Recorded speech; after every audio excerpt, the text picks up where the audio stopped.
Hey everyone, Davey or Davey's logging. We're gonna be starting off with this uprooted hemlock here that's hung up. Gonna try explaining to you guys how to deal with something like this, or how I deal with it anyways. All the pressures we'll be dealing with here is we're gonna be dealing with pressure on the bottom because the root ball is gonna wanna sit back down, and we're gonna be dealing with pressure on top as well, because this tree is hung up and a couple other trees up there. So I'm going to show you guys how I go about that. We're going to first get this work area cleaned up.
Your first plan when you guys deal with anything like this should be safety and where you can get in and out of easily.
These are just times where you gotta take your time and read the tree and read what it's doing every time you make a little cut.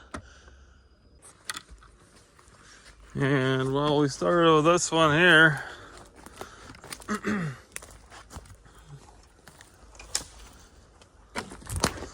There's one more up here that uprooted, and we'll get the root ball cut off of that and see if we can't salvage anything out of this one too. These trees here that are broken off way up high like that, those can be pretty dangerous. You look down the tree, there's no pressure from side to side anywhere from it tipping over. So we're good with any side to side pressure. It's just figuring out the pressure with the root ball attached and how the tree's laying on the ground.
Alright, now I want to show you guys how I take care of these broken off poles that are way above your head without getting your head taken off.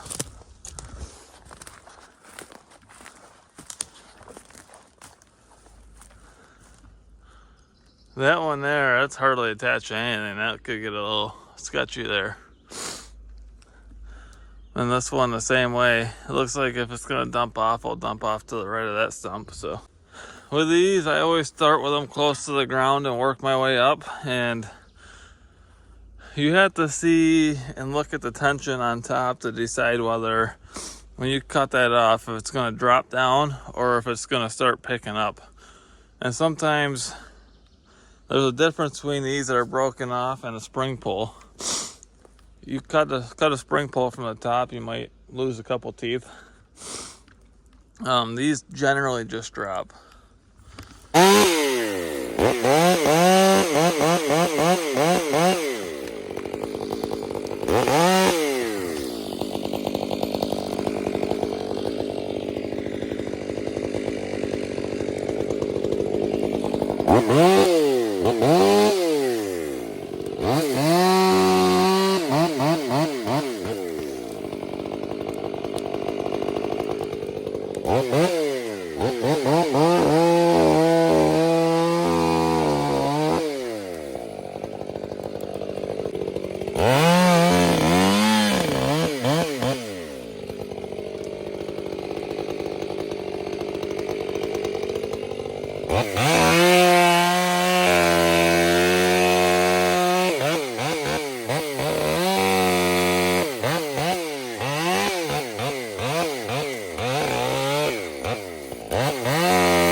Alright, let's see if we can't take care of this bigger broken one now.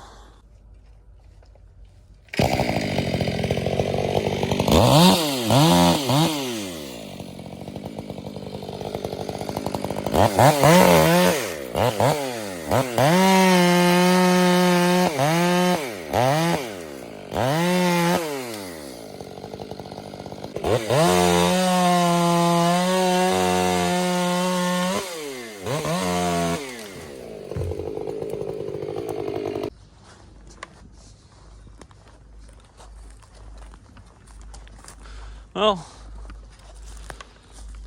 we got 4 logs. I have 2 uprooted trees. Can't complain about that. It's nice to be able to salvage stuff when you can. When you guys see stuff that's broken off like that, please don't work underneath it. That second one that was bigger, there was nothing holding it up there. It was just sitting on top.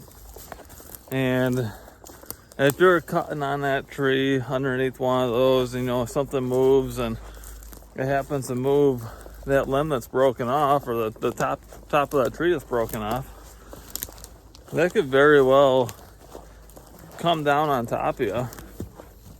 And that's the end of you right there. Or you get a broken neck, you know, bastion skull, bastion face, whatever. You have to be aware of what's above you at all times in the woods. Just don't put yourself in dangerous situations. Those situations can get very dangerous very fast, and there's no reason for it when you can take care of it. A lot of the stuff that I'm showing you all, if you own land and you come across this stuff and you're, you know, newer with a chainsaw, or you don't have that much experience with a chainsaw, I would really highly recommend that you hire a professional to do this kind of stuff instead of trying to do it yourself. There is a lot to it, and it's not even just the cutting part. Most of it has to do with the tension on the wood. It's a lot of weight.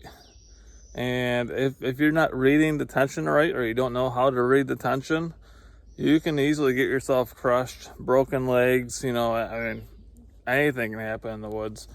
So I just highly recommend, just because you see me doing this here on YouTube and for work, doesn't mean that you can instantly go out there and go do it because you watch me do something.